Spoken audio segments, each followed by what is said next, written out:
Welcome to YouTube Abrar electrical world channel. हमारे channel को subscribe करके जूनियर इंजीनियर्स के को ज़रूर बता दें, आपके अगर कांटेक्ट में हो कॉलेजों में पढ़ने वाले स्टूडेंट।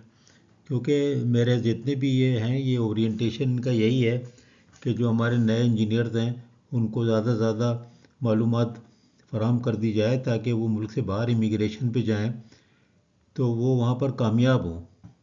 क्योंकि मैं इन सारी चीज़ों से गुज़र चुका हूँ और बाहर के वहाँ के मुल्कों में जॉब लेने के लिए हमारे यहाँ के लोगों में बड़ी डिफिशेंसी होती है। इसलिए ज़्यादातर लोग आप देखते हैं कि वो ऑड जॉब कर रहे होते हैं और फिर वो कहते हैं जॉब नहीं मिल रही। तो जॉब ना मिलने की रीज़न्स और भी हो सकती हैं, लेकिन एक रीज़न ये भी है कि हम लोगों के पास जो नॉलेज बेस होता है या टर्मिनोलॉजीज़ हैं, उनसे इतनी हम लोगों को आगाही नहीं होती।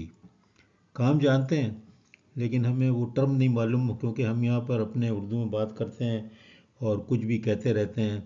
धमाका हो गया, आग लग गई, ब्रेकर उड़ गया।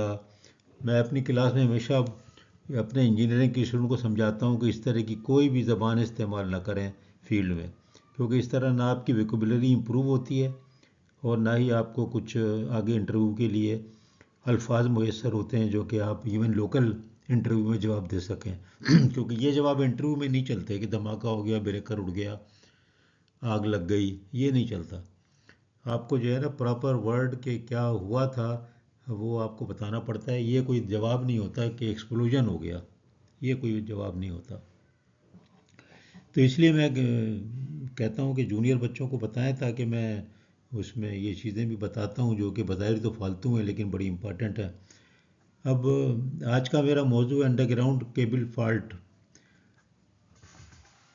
का लोकेशन और पिन पॉइंटिंग। देखिए, पिन पॉइंटिंग जो है वो एक सेकंड स्टेप होता है, मैं भी बताऊंगा, और फॉल्ट लोकेशन होता है पहला स्टेप। मैंने केबल फॉल्ट लोकेशन और टेस्टिंग में मैंने शुरू में जो अरसा गुजारा, प्रोटेक्शन टेस्टिंग कॉमन एरिया था, कॉमन डिपार्टमेंट था, उसका मैं इंचार्ज भी रहा जूनियर लेवल पे। और लोड डिस्पैच वगैरह में तो रहा ही मैं। लेकिन मैंने कोई कम से कम कई सौ केबल फॉल्ट मैंने अटेंड किए होंगे, लोग गवाह मौजूद हैं। यानी एक एक दिन में बारिशों में तो 10-10, 15-15 कंटिन्यूस 24-24 घंटे। तो अब मैं जब लिटरेचर को देखता हूँ तो मुझे उसमें ही लगता है कि बच्चों को कन्फ्यूजन हो जाएगा, क्योंकि मैं देखता हूँ लिखा रहता है केबल फॉल्ट लोकलाइजेशन और उसमें लिखा रहता है यूज़ ऑफ थंपर। बिल्कुल गलत है। थंपर से डायरेक्टली कोई भी केबल जो है कभी भी लोकेट नहीं किया जाता, ना करना चाहिए, उसके अपने नुकसानात भी हैं और ना हो सकता है। ये और बात है कि केबल की लेंथ जो है वो 200 मीटर हो, 100 मीटर हो तो दो दो थंपर से इस्तेमाल कर लें आप। लेकिन ये कि जो रेगुलर केबल हैं 11 kV के, 10 किलोमीटर, 5 किलोमीटर, 4 किलोमीटर, तो वो तो नामुमकिन है। और 5-5, 6-6 फीट गहरे, 8 फीट गहरे वक्त के साथ हो गए हैं वो। ऐसे भी केबल हैं लाहौर में, कराची में, जिनके ऊपर सड़क कई दफ़ा बन बन के केबल, आप यकीन करें 10-10 फीट नीचे 11 kV के केबल हो गए। तो फॉल्ट लोकलाइजेशन दो स्टेप होता है। पहले आप फॉल्ट लोकलाइज करते हैं, उसके लिए कई टेस्ट अलग है। रिफ्लेक्टोमीटर है उसके लिए, मरे लूप टेस्ट है, व्हीटस्टोन ब्रिज का प्रिंसिपल होता है, उसके लिए कैपेसिटर टेस्ट है ओपन सर्किट के लिए। मतलब 3-4 किस्म के और टेस्ट हैं, वो आप कर सकते हैं। वो सब मैंने किए हुए हैं, उनको अलग अलग बयान करूँगा। ये मैंने पहले इसलिए चूज़ किया थंपर वाला, क्योंकि मुझे ये लग रहा था जो लिटरेचर नेटवर्क पे मौजूद है इंटरनेट पे भी, तो उससे बच्चों को कन्फ्यूजन होगा। वो समझेंगे थंपर है केबल फॉल्ट लोकलाइजेशन के लिए, है तो ज़रूर, लेकिन ये सेकंड स्टेप है। पहला है लोकलाइज करते हैं, अप्रोक्सीमेशन होता है वो। बिल्कुल सही होता है तकरीबन, मतलब ये कि वो भी होगा कोई 100-50 मीटर के दरमियान में वो, क्योंकि रूट लेंथ आपके पास एग्जैक्ट तो नहीं होती ना, फ़र्क होता है। केबल फॉल्ट आते हैं, रूट लेंथ चेंज हो जाती है, केबल डाइवर्जन होता है, ये सारी चीज़ों से हम गुजरते हैं। मैंने भी देखा ये सब और किया। तो ये चीज़ आपको जब केबल के हिसाब से हिस्ट्री आपको पता होगी तो आप पहले जब लोकेट करेंगे तो आपको आइडिया हो जाएगा कि यार ये जो है तकरीबन ये यहाँ पर पड़ेगा फलाना जगह पे, उससे अंदाज़ा आएगा अंदाज़ा। यानी उसके जहाँ पर आप समझ रहे हैं उससे ये 100-200 मीटर आगे पीछे होगा।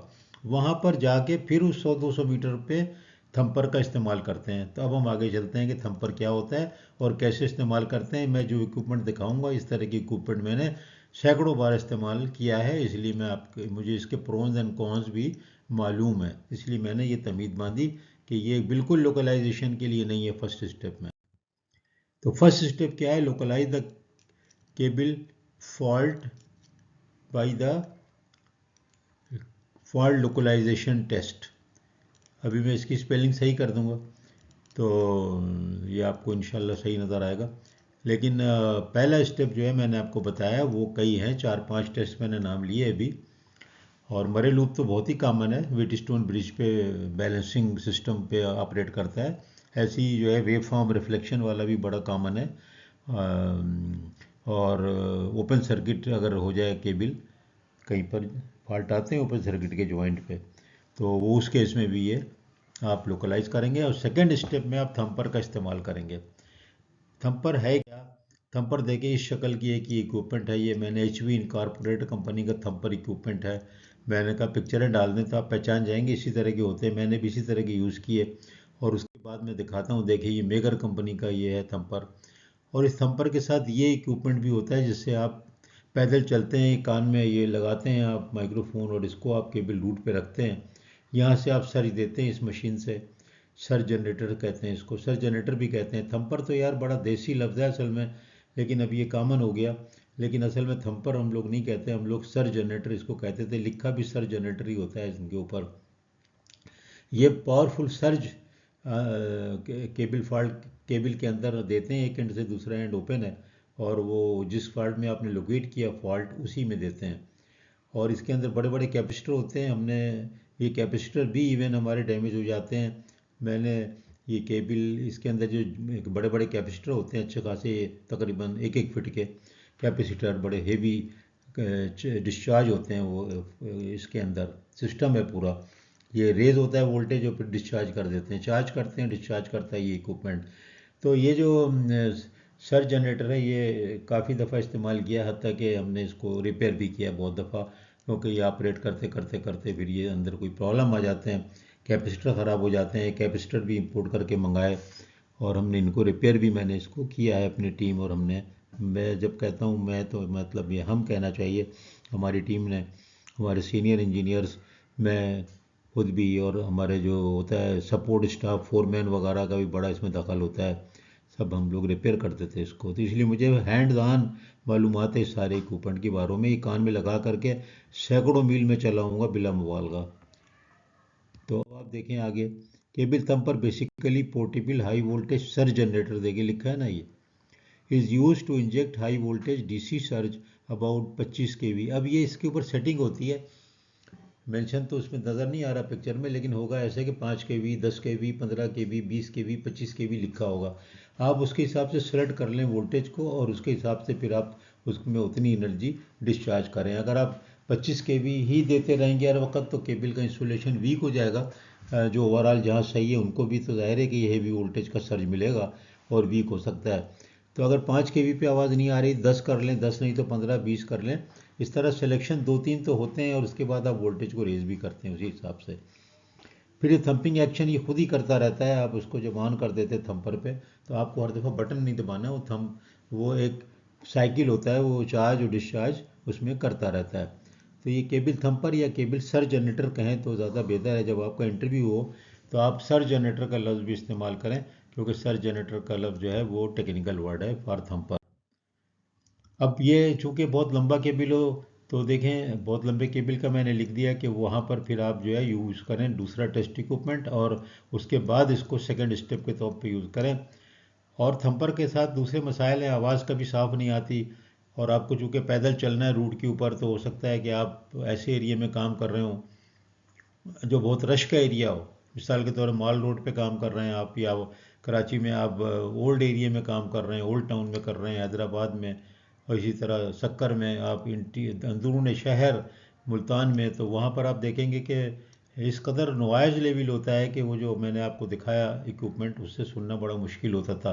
तो फिर हम लोग ये करते थे कि हम लोग रात को, लेट नाइट, रात को 1 बजे के बाद, सुबह तो लोकलाइट कर लिया, दिन में लोकलाइज कर लिया, और रात को 12-1 बजे के बाद जब ट्रैफिक बंद हो गया, उस वक्त फिर हम लोग जा करके उसको थंपर यूज़ करके पिन पॉइंट करके और आगे फॉल्ट बनाने वालों को, जॉइंटरों को दे दिया जाता है। तो मैं इसलिए बता रहा हूँ कि चूँकि प्रैक्टिकल एक्सपीरियंस है, तो आपको मैं ये इसलिए बातें बताता हूँ कि आप अगर यही कि इक्विपमेंट ले करके और चले जाएंगे बोरी बाज़ार में, और आप वहाँ पर जहाँ दादा दरबार में के सामने से कोई केबल जा रहा है, तो आप कभी भी पिन पॉइंट नहीं कर सकेंगे थंपर से भी, और केबल को आप डैमेज कर देंगे, सर्ज दे के वीक हो जाएगा, और फिर वो आवाज़ भी नहीं आएगी। हाँ, सर्ज जनरेटर जो होता है उसके साथ ये जो चीज़ है, ये इसका डिजीफोन मैंने, मेगा कंपनी मैंने लिख दिया रेफरेंस, और देखें अब कितना अच्छा हो गया कि इसके अंदर बैक क्या नॉइज़ रिडक्शन भी है, इसके अंदर ऑटोमेटिक प्रॉक्सिमिटी म्यूट है, इसमें देखिए केबल कंपास है, और ये फॉल्ट एरो है।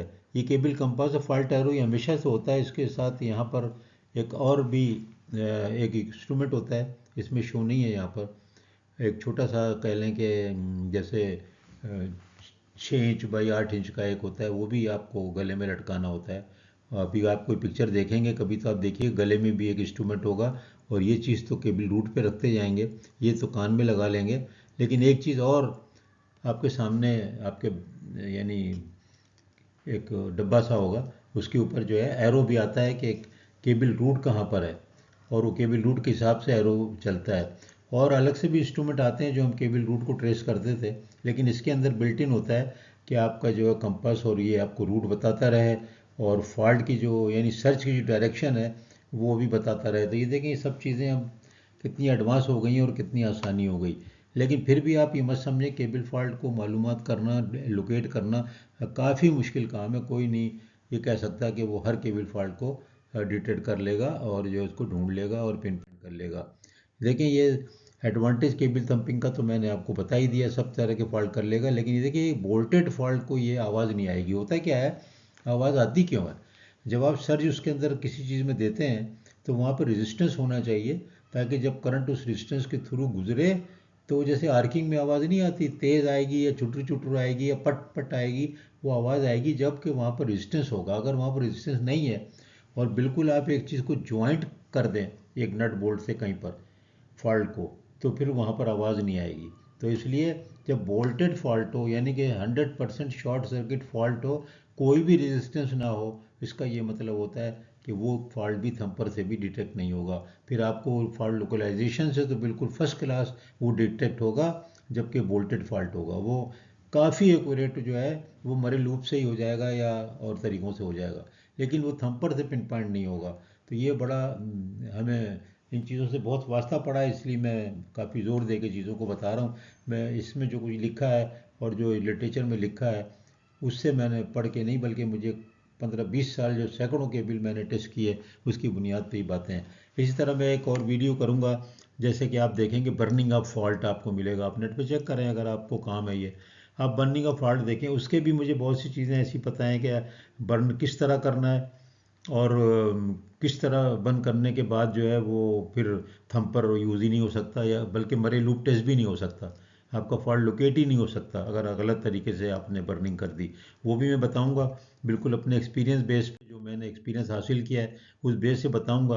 उसको हमने लर्न किया बाकायदा बहुत के साथ साथ कि भाई ये फॉल्ट बर्निंग का इक्विपमेंट हमारे ज़माने में नहीं आता था। मैं बताऊंगा आपको, हमने खुद बनाया था, फॉल्ट बर्निंग का इक्विपमेंट, आप यकीन नहीं करेंगे। और उसके बाद हम उसको यूज़ करते थे, ट्रक पे लगा लिया था। तो उस वक्त तक पाकिस्तान में फॉल्ट बर्निंग इक्विपमेंट नहीं था, वापडा में तो केबल ही नहीं होते थे, होते हैं अब भी नहीं होते, तो वहाँ तो ये चीज़ें ज़्यादा इस्तेमाल में नहीं होती। लेकिन आपको जानना ज़रूरी है, चाहे आप वापडा में हो या डिस्कोज में हो, क्योंकि आपको डिस्को के लिए आपने डिग्री नहीं की है ना, आपको मिडिल ईस्ट भी तो जाना है, आपको Australia, New Zealand, Canada, America, Germany भी तो जॉब ढूंढनी चाहिए, मतलब हिजरत में बरकत है, तो आप उसको करें। और ये केबल फाल्टों को समझें, ये बहुत बड़ी फील्ड है, इसमें बहुत जॉब्स हैं दुनिया भर में, ये बहुत बड़ा काम है cable fault localization and pin Poynting.